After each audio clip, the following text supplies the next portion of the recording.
Deciding when to plant trees on a reclaimed site and when to leave it for natural regeneration is a key challenge faced by many operators. While some sites have strong potential for trees to recover naturally, this depends on how the site was constructed, reclaimed, and the amount of competing grasses and other plants. The site you're looking at here would benefit from planting because of its rich upland site. The site also had soil disturbance, as is evidenced by the lack of growth of aspen trees. As you will see in the next tour stop, planting could help speed up the recovery of vegetation on this site.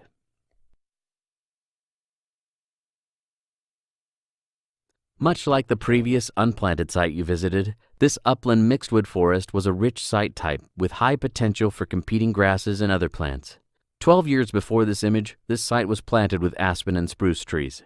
The rapid growth shows the potential role that tree planting can play in assisting with the recovery of forests on rich upland sites. As you look around, this legacy gas well site is a clear example of many of the challenges faced by operators working on peatlands.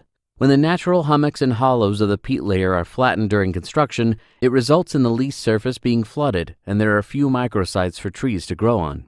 Left untreated, this site is unlikely to return to a forest.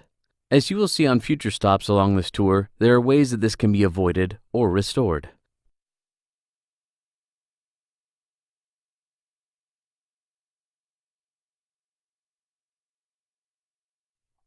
As you look around this oil sands exploration site from 1998, you will see that in some areas there are trees growing, in others there are not.